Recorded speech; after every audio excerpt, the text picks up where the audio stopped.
Okay hello students, welcome back to physics lecture. हम electromagnetic induction का कुछ study कर रहे थे। हमने प्रीवियस क्लास में फैराडेज लॉ ऑफ इंडक्शन देखा, फ्लेमिंग्स राइट हैंड रूल देखा है। हमने एक चीज़ पढ़ा कि फ्लेमिंग्स राइट हैंड रूल कहाँ होता है, जब इनपुट आपका मैग्नेटिक फ्लक्स होता है और आउटपुट आपका करंट होता है। इसी को लेके हम आज स्टडी करने वाले हैं, जो हमारा नेक्स्ट टॉपिक है, नेक्स्ट और ऑलमोस्ट ये लास्ट टॉपिक हमारे इस चैप्टर का, दैट इज़ इलेक्ट्रिक जनरेटर।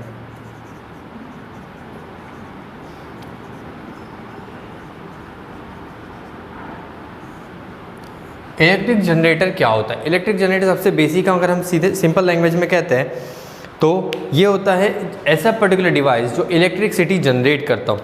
क्या करता हो? इलेक्ट्रिसिटी जनरेट करते हैं, ठीक है।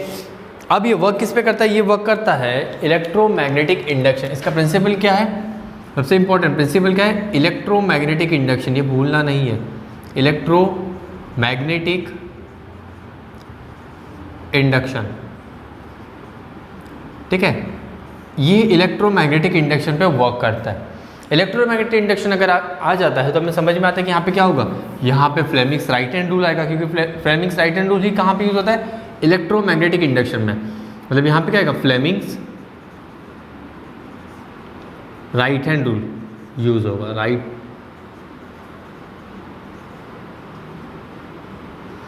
अभी किस तरीके से यूज होगा ये देखते हैं। चलो अब हम जनरेटर की स्टडी करते हैं कि जनरेटर एक्चुअली वर्क कैसे करता है।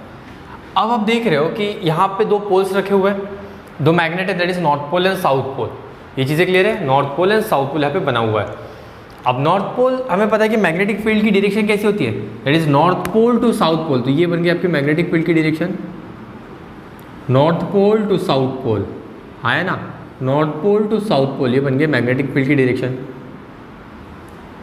यहाँ तक तो चीज़ें क्लियर है, चीज़ें क्लियर है? ओके। अब आप देख रहे हो कुछ अटैचमेंट में नॉट मैग्नेट के बारे में होगी।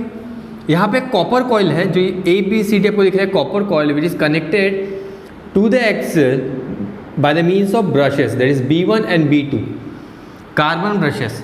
कार्बन ब्रशेस का रोल क्या है ये हम देखेंगे। सबसे पहले कॉपर वायर समझ में आ गया। So ABCD is our copper wire and S is a magnet, ABCD is a copper wire। Okay, यहाँ पे चीज़ें क्लियर है। अब यहाँ पे धीरे धीरे हम नीचे, ये एक गैल्वेनोमीटर,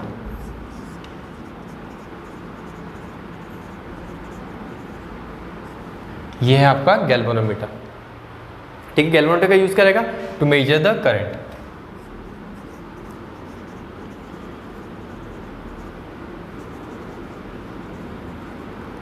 ये चीज़ें क्लियर है? ओके।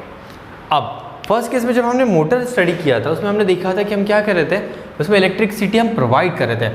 मोटर में एक बैटरी या फिर एक बैटरी अटैच है, जिसमें हम जैसे स्विच ऑन कर देते थे करंट मूव कर रहा था, हाँ है ना। करंट मूव कर रहा था और फिर मैग्नेटिक फील्ड पहले से थी, क्योंकि दो मैग्नेट के बारे में बात करें। अब इस केस में क्या हो रहा है, यहाँ पे करंट नहीं है, तो हम क्या करेंगे? बाय मैकेनिकली हम ये एक्सल को मूव करेंगे। मैकेनिकली हम इस एक्सल को मूव करेंगे, मतलब क्या करेंगे? रोटेट करवाएंगे। इस एक्सल को हम रोटेट करवाएंगे, ठीक है। जैसे ही एक्सल रोटेट होगा, अभी एक्सल किसके साथ कनेक्टेड है? इस paddle, that is copper wire, जो पैडल बना हुआ है, जो कॉपर वायर से बना हुआ है, इसे ये कनेक्टेड है। तो क्या होगा देखो, जैसे ही एक्सल रोटेट होगा, अगर हम क्लॉकवाइज डायरेक्शन के बारे में बात करते हैं, जैसे ही एक्सल रोटेट होगा तो पैडल भी क्या करेगा? पैडल भी रोटेट होना शुरू करेगा, है ना। अगर पैडल रोटेट हो रहा है तो हम एक्चुअली रोटेट क्यों करवा रहे हैं? देखो अब मैग्नेटिक फील्ड कैसे, यहाँ पे कंप्लीटली, मतलब हम कंसिडर करते हैं इस मैग्नेट, नॉर्थ मैग्नेट से साउथ की तरफ मैग्नेटिक फील्ड जा रही है, और ये प्लेट कुछ इस तरीके से, दैट इज फ्लैट एंड, मतलब कुछ ऐसी जा रही है। ओके, कुछ चेंजेस आ रहा है? नहीं, सेम जा रही है, कांस्टेंट मैग्नेटिक फील्ड जा रही है। और हमें पता है कि इलेक्ट्रोमैग्नेटिक इंडक्शन में कैसा होना चाहिए? चेंज इन मैग्नेटिक फील्ड होना चाहिए, फिर चेंज इन मैग्नेटिक फ्लक्स। यहाँ पे क्या होना चाहिए? Change in magnetic flux present होना चाहिए, हाँ है ना। पर यहाँ पे क्या हो रहा है? Constant magnetic field. तो हम क्या कर रहे हैं? इस पैडल को रोटेट करने का हमारा एक ही रिजल्ट है कि हम इस मैग्नेटिक फील्ड को चेंज करना चाहते हैं। कैसे चेंज करेंगे ये देखते हैं। अब देखो, जैसे ही एक्सल हमने रोटेट किया तो ये पैडल भी क्या करेगा? ये रोटेट करना शुरू करेगा पैडल, और पैडल जैसे ही रोटेट करेगा अब देखो ये मैग्नेटिक फील्ड है, कुछ इस तरीके से मैग्नेटिक फील्ड है, पैडल इस तरीके से, कितनी मैग्नेटिक फील्ड पास होगी? अगर 3 क्वांटिटी की मैग्नेटिक फील्ड है, हम कह रहे हैं कि क्वांटिटी इज 3, ये तीनों पास कर जाएगी। चीज़ें क्लियर है? 1 मिनट, ये तीनों पास कर जाएगी। पर अगर मैं पैडल को परपेंडिकुलर कर दूँ क्या होगा?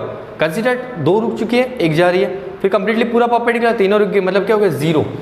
मतलब क्या है यहाँ पे change in magnetic field, magnetic field को रोक रहे हैं, ठीक है, मैग्नेटिक फील्ड को हम वहाँ जाने से रोक रहे हैं। तो हमने इस पैडल को जैसे ही रोटेट किया और ये परपेंडिकुलर हो गई टू द फील्ड, तो क्या होगा? पूरी कंप्लीटली मैग्नेटिक फील्ड स्टॉप हो जाएगी। देखो यहाँ से मैग्नेटिक फील्ड आ रही, कंप्लीटली स्टॉप हो जाएगी ड्यू टू पैडल। मतलब क्या हो, यहाँ पे मैक्सिमम है, फिर धीरे धीरे कम हो जाएगी जैसे जैसे इंक्लाइड होगा, और जैसे ही इस पैडल परपेंडिकुलर हो गया 0, फिर से पैडल रोटेट करना, फिर से वो अपने मैक्सिमम क्वांटिटी की तरफ रोटेट करना शुरू कर देगी। है ना? ये चीज़ें क्लियर है? ओके, तो ये चीज़ हमें पता चल गई कि ड्यू टू एक्सल रोटेशन, इस जब ये पैडल रोटेट करेगा तो यहाँ पे जो मैग्नेटिक फील्ड है वो डिस्टर्ब हो जाएगी, मतलब कांस्टेंट नहीं रहेगी।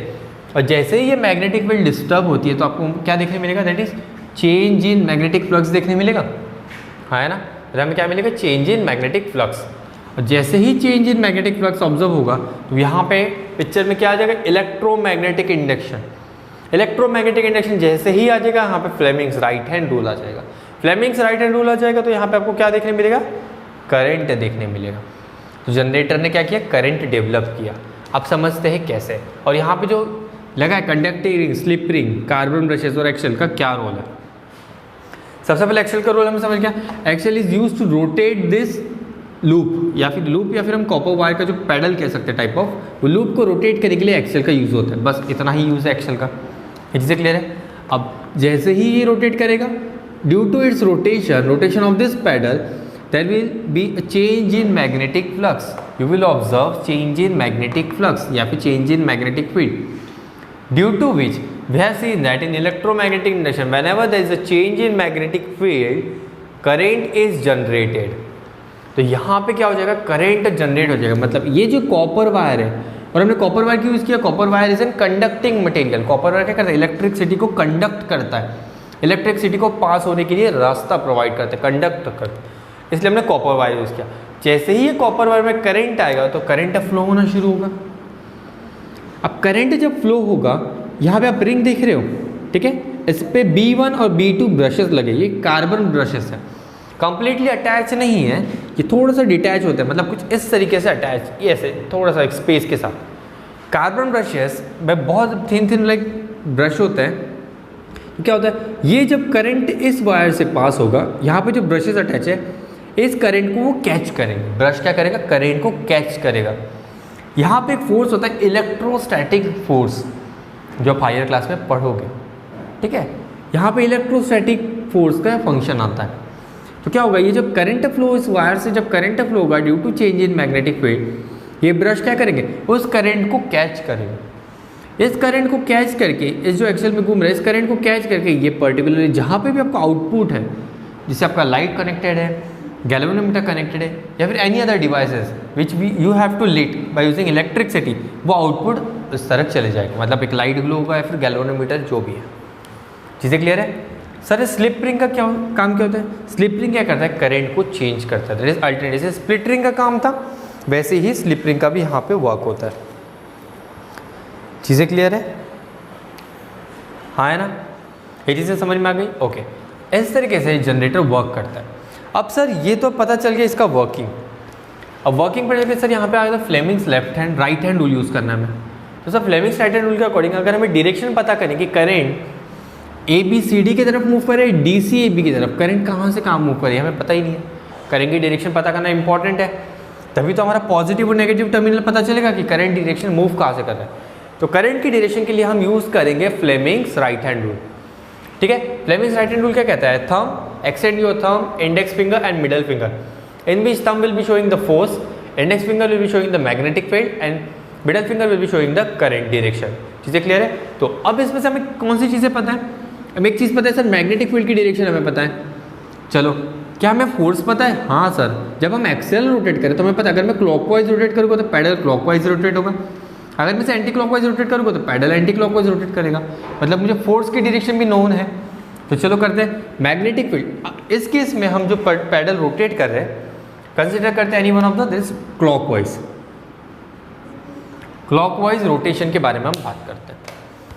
Magnetic field is from left to right, तो ये हो गई सर मैग्नेटिक फील्ड की डायरेक्शन, राइट हैंड है मैग्नेटिक फील्ड की डायरेक्शन।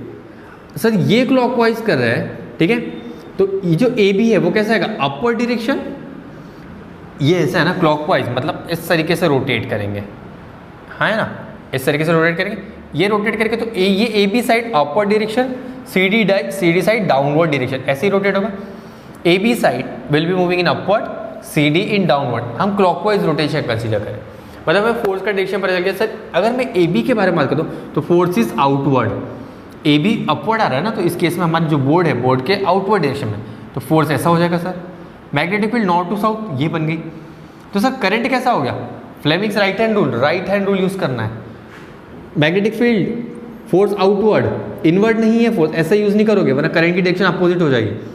फोर्स आउटवर्ड है इन ए बी सेक्शन, तो करंट कैसा अपवर्ड, मतलब ए बी में करंट कैसा मूव करेगा सर, करंट मूव करेगा in upward direction. C D में भी हम लगा लेते पट से Fleming's left hand rule, current left to right, force कैसा है इनवर्ड, फोर्स इज इनवर्ड, तो थंब मेरा इनवर्ड डायरेक्शन में रहेगा, फोर्स इनवर्ड क्योंकि पैडल ऐसा घूम रहा है, ये अपवर्ड डायरेक्शन, ये अंदर जा रहा है, C D is inward direction, force current is downward direction, current is downward direction.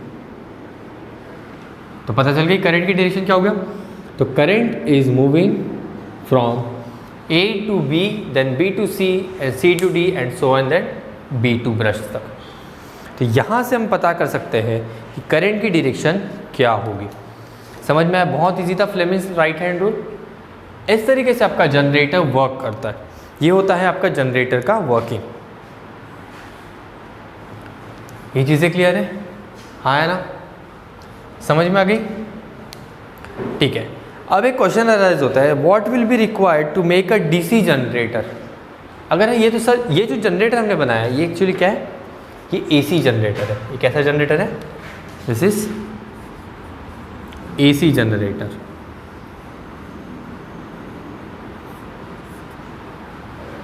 अब हम कह रहे हैं क्या सर हम डीसी जनरेटर हमें बनाना है, तो सॉरी बच्चों डीसी जनरेटर होता ही नहीं। DC does not change the direction of external circuit. To achieve this, a split ring is fixed on the axle, like a split ring used in an electric motor. Because of this arrangement, the branch of the coil giving upward is always contact with the brush, and the branch going downward is always contact with the other brush. Hence, the current flows in one direction in external circuit. This is why generator is called as this is why the generator is called as DC generator. This is called as DC generator. Okay ये चीज़ें clear है। अगर आपको DC generator बनाना है तो आप क्या करोगे, स्लिप रिंग को यूज़ कर हटा के यहाँ पे स्प्लिट रिंग यूज़ करोगे। स्प्लिट रिंग क्या कहता है, डायरेक्शन ऑफ करंट चेंज करता है, मतलब वो एक सिंगल डायरेक्शन में उसको रखेगा। इससे क्या बन जाएगा आपका, पर्टिकुलरली जनरेटर जो बन जाएगा वो डीसी जनरेटर बन जाएगा। चीज़ें क्लियर है, ये चीज़ें क्लियर है। तो बस इतना पता होना चाहिए कि डीसी जनरेटर के लिए आप क्या यूज़ करते हो, यहाँ पे आप स्प्लिट रिंग यूज़ करोगे, स्लिप रिंग हटा के स्प्लिट रिंग यूज़ करोगे। चीज़ें ठीक है, यहाँ पे चीज़ें क्लियर है। ब्रशेस का यहाँ पे इंपॉर्टेंट रोल क्या है, ब्रश क्या करता है, ब्रशेस ये पर्टिकुलर करंट को कैच करने के लिए यूज़ होता है। ब्रश क्या करता है, करंट को कैच करने के लिए यूज़ होता है। और साथ में ये जो मैग्नेटिक फील्ड है, हम एक्चुअली क्या कर रहे हैं, हमें change in magnetic field provide करें, क्योंकि मैग्नेटिक फील्ड तो कॉन्स्टेंट रहेगी नॉर्थ टू साउथ, वो चेंज ही नहीं हो पाएगी। तो उसे चेंज करने के लिए हमने क्या किया, हमने पैडल को रोटेट करना शुरू कर दिया। पैडल को जैसे ही रोटेट करना शुरू कर दिया, चेंज इन मैग्नेटिक फील्ड हमें देखने मिली। और चेंज इन मैग्नेटिक फील्ड अगर देखने मिलता है और मैग्नेटिक फील्ड है, चेंज इन मैग्नेटिक फील्ड है, कॉपर वायर कंडक्टेड है, तो आपको क्या देखने मिलेगा, आपको यहाँ पे मिलेगा करंट। चीज़ें क्लियर है, क्या देखने मिलेगा आपको, करंट देखने मिलेगा। क्लियर है,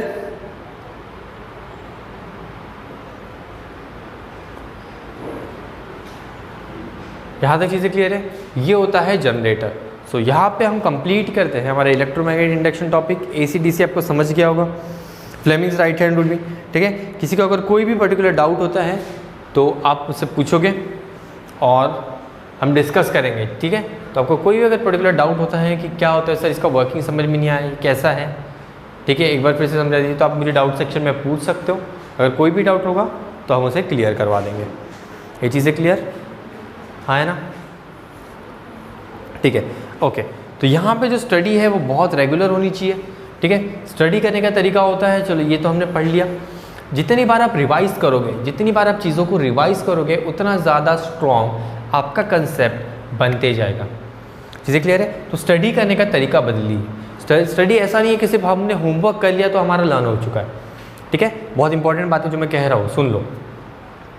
homework is not a part of study. Homework is just to copy the things which you have studied over that. Making notes, homework मतलब एक नोट्स आप तैयार करो, प्रिपरेशन कर रहे हो, उसे स्टडी नहीं कहते। नोट्स मतलब एक प्रिपरेशन होता है, ठीक है। जो हम नोट्स बनाते हैं, जो हम लिखते हैं, होमवर्क करते हैं, प्रिपरेशन होता है हमारे फ्यूचर के लिए। जब हम स्टडी करते हैं, ठीक है, तो स्टडी का मतलब हम खुद से जब एफर्ट्स डालते हैं, उन चीज़ों को पढ़ते हैं, 1 बार 2 बार 3 बार, जितनी बार आप समझ सकते हो उतनी बार समझने की कोशिश कीजिए। और आपके पास तो बहुत बड़ा एक एडवांटेज है कि जैसे आपके पास सभी वीडियोस अवेलेबल है, तो वीडियोस अवेलेबल होने की वजह से क्या होगा, आपको अगर कोई भी पर्टिकुलर कंसेप्ट या फिर डाउट है जो कोई समझ में नहीं आ रहा है, तो सबसे पहले कोशिश कीजिए कि उस वीडियो में जाके, उस पर्टिकुलर वीडियो में जाके आप देखिए, फिर से उस पर्टिकुलर टीचर ने जो बनाया है, जो कंसेप्ट कह रहे हैं, सभी टीचर्स को लेके जो भी उस टीचर ने कंसेप्ट बनाया उसको पढ़िए, उसको फिर से 2-3 बार सुनिए, रिपीट मोड में सुनिए। जैसे हम सॉन्ग्स और वीडियोस कैसे रिपीट मोड में देखते हैं, कोई एक मूवी आती है तो हम 10 बार देखते हैं तो हमें लर्न हो जाता है। हमें पढ़ते क्या मूवी पे, हम मूवी की स्टडी करते नहीं, बस हम देखते हैं तो हमें लर्न हो जाती है। वैसे ही ये जो वीडियो से आप जितनी बार उसे देखोगे उतनी बार ऑटोमेटिक आपको लर्न हो जाएगी। आपको एक्स्ट्रा एफर्ट्स ही नहीं डालना है, आपको बस प्ले करके देखते रहना, कंसंट्रेशन के साथ उसे ऑब्जर्व करना है कि सभी टीचर्स आपको क्या कह रहे हैं, वो टीचर उस पर्टिकुलर कंसेप्ट को कैसे एक्सप्लेन कर रहे हैं, what are the application of that concept, आप उसे डे टू डे लाइफ में किस तरीके से अप्लाई कर सकते हो, what are the drawbacks and what are the advantage of each and everything. जितनी बार आप इन चीज़ों को देखोगे आपकी ऑटोमेटिक ग्रास्पिंग पावर स्ट्रांग हो जाएगी। आपके पास बहुत बड़ा एडवांटेज है कि आप उसको रिपीट मोड में भी देख सकते हो। अगर हम नॉर्मल क्लासेस में होते तो क्या होता है, कभी कभी मिस हो जाता है ना, चीज़ें कभी कभी वो मिस हो जाती है, आप भूल जाते हो कि सर ये है कंसेप्ट था, वो भूल गया, अब याद नहीं आ रहा है। पर अभी आपके पास क्या, आपके पास right from the first lecture to last lecture का स्टॉक प्रेजेंट है। आप आज भी फर्स्ट लेक्चर से लास्ट लेक्चर कंप्लीट फिर से एक बार देख सकते हो, मतलब फिर से पूरे क्लासेस अटेंड कर सकते हो मल्टीपल टाइम्स, है ना। अगर नॉर्मल क्लासेस होती है तो क्या आप last day first class attend कर पाते हो, नहीं, लास्ट डे लास्ट डे होता है, आपको फर्स्ट क्लास जो है वो मिस हो जाता है। पर यहाँ पे आपके पास अपॉर्चुनिटी है कि आप फर्स्ट क्लास से लेके लास्ट क्लास तक सभी क्लासेस को रिवाइंड करके जितनी बार आप देख सकते हो उतनी बार देखो। उससे क्या होगा, उससे आपको पढ़ाई भी होगी, विजुअल क्लियरिटी आएगी, आपको दिखाई देगा। जस्ट लाइक हम कैसे मूवीज़ बहुत बार देखते हैं, वीडियोज़ लर्न हो जाता है। एक साइंटिफिकली प्रूफ है कि कोई भी अगर जो इमेज है या फिर प्रेजेंटेशन के थ्रू हम जो चीज़ें पढ़ते वो जल्दी लर्न होती है हमें एज़ कम्पेयर टू बुक या फिर एज़ कम्पेयर टू वर्ड्स। तो आप बुक भी पढ़िए, बुक से आप गो थ्रू कीजिए, बुक बहुत इंपॉर्टेंट होता है, उसमें से नोट्स बनाइए, अंडरलाइन कीजिए कीवर्ड्स, डिफिकल्ट वर्ड उसे अंडरलाइन कीजिए, खुद से आंसर बनाने की कोशिश कीजिए, ठीक है। खुद से क्वेश्चन बनाने की कोशिश, खुद से क्वेश्चन पूछना है। जैसे यहाँ पे सर ये एसी जनरेटर तो क्या सर डीसी नहीं हो सकता, बिकॉज अगर एसी करंट होता है तो मैंने जैसे as a being a student अगर मैं पढ़ रहा हूँ, अगर मुझे टीचर पढ़ा रहे कि ये बच्चों ये एसी जनरेटर है, फिर मेरे माइंड में क्वेश्चन आ रहा है सर अगर एसी जनरेटर है मतलब ये करंट कैसे दे रहा होगा, एसी। सर आपने 2 टाइप के जनरेटर कहा था, डीसी, तो सर डीसी जनरेटर क्यों नहीं होता, ये एसी ही क्यों है। ऐसा क्वेश्चन आप अराइज कर सकते हो। पर ये कब आएगा, जब आप मल्टीपल टाइम्स उसे देखोगे, सोचोगे, सोचना शुरू करना। जितना ज़्यादा आप सोचोगे इस पर्टिकुलर कंसेप्ट को लेके उतने ज़्यादा आपके क्वेश्चंस डेवलप हो गए। और अच्छी बात है, जितना ज़्यादा डाउट और क्वेश्चंस अराइज हो आपके अंदर से उतना ज़्यादा इंटरेस्ट आपका डेवलप होगा। तो इसलिए इम्पॉर्टेंट है कि ये सारी चीज़ें, जितनी भी वीडियो जहाँ पे भी आपको डाउट हो रहा है, आप पहले पढ़िए, बुक पढ़िए, उसके बाद अगर नहीं समझ में आता फिर से वीडियो से गो थ्रू कीजिए। हो सकता है कहीं ना कहीं आपका वो कीवर्ड छूट गया हो जिसकी वजह से आपका न्यूमेरिकल या फिर थ्योरेटिकल पार्ट नहीं बन रहा हो। टीचर ने बताया पर आपसे कुछ छूट गया, हो सकता है, नो डाउट, यहाँ पे पॉसिबिलिटी है। तो आप फिर से रिवाइड कीजिए, सुनिए अच्छे से कि मेरा ऐसा कौन सा पार्ट था जो इस क्वेश्चन से को रिलेटेड था, सर ने भी बताया था पर हमसे मिस हो चुका है। चीज़ें क्लियर है? तो आप फिर से पूछिए। अगर आपको ऐसा लगता है कि नहीं वो उस वीडियो में अवेलेबल नहीं है वो वर्ड, तो आप अपने पर्टिकुलर टीचर से कॉन्टैक्ट करके फिर से पूछ सकते हो। तो आपका से बहुत ज़्यादा बेनिफिट है, ठीक है। So be free to ask questions. जितना ज़्यादा आप क्वेश्चन पूछोगे उतना बेटर स्टूडेंट आप बनोगे। एक स्टूडेंट का रिस्पॉन्सिबिलिटी होता है मैक्सिमम टाइम क्वेश्चन पूछना, क्वेरीज होनी चाहिए, इंटरैक्टिव होनी चाहिए। सभी क्लासेस को अटेंड कीजिए, सभी वीडियोस देखो, इंपॉर्टेंट। जब तक आप सभी वीडियोस नहीं देखोगे तो कैसा होगा, आप एक पार्ट देखोगे सोचोगे अच्छा हो गया, ऐसा नहीं होता, ठीक है। आपको कंटिन्यूस वीडियो देखना है और कंटिन्यूस स्टडी रखना है। Consistency is the key to success, इतना याद रखना है हमें। जितना ज़्यादा आप रेगुलर रहोगे चीज़ों में, उतनी अच्छे से आपकी पढ़ाई होगी। चीज़ें क्लियर है? हम नहीं कह रहे कि 10 to 12 आवर्स पढ़ो, 4, 5, 6 आवर्स ही पढ़ो, पर क्वालिटी स्टडी करो। Always believe in quality study, not in quantity. ऐसा हो रहा है कि आप 12 आवर्स पढ़ाई लेके बैठ रहे हो और उसमें से आपका फोकस कहीं, आपका माइंड कहीं और चल रहा है, आपका माइंड कहीं और चल रहा है, हाँ है ना। किचन में क्या बन रहा है, भाई क्या कर रहा है, सिस्टर क्या कर रहे हैं, पेरेंट्स क्या कर रहे हैं, तो कोई सेंस नहीं है 12 आवर्स आप किताब लेके बैठे हो बस जस्ट टू शो दैट कि हम 12 आवर्स बैठे ना। अगर आप 2 आवर्स भी बैठ रहे हो तो क्वालिटी कि 2 आवर्स आपका 100% फोकस आपका स्टडी में है, स्टडी से बाहर आपका कहीं फोकस नहीं है। 2 आवर्स पढ़ो पर क्वालिटी स्टडी करो। आप genuinely be loyal to yourself. जब हम स्टडी करते हैं, हमारा बोर्ड का ईयर है तो हम एक लॉयल होने चाहिए। अगर आपको बोर्ड में बहुत अच्छे परसेंट, अच्छे ग्रेस के साथ आपको एक स्कोरिंग, एक बहुत अच्छा रिजल्ट शो करना है, उसके लिए मेहनत लगती है। बिना मेहनत की कोई भी चीज़ आपको नहीं मिलेगी। चीज़ें क्लियर है? ये ध्यान रखना है। ओके, चल, thank you, I am signing off for today. कोई भी डाउट रहा तो आप पूछ सकते हो। Thank you.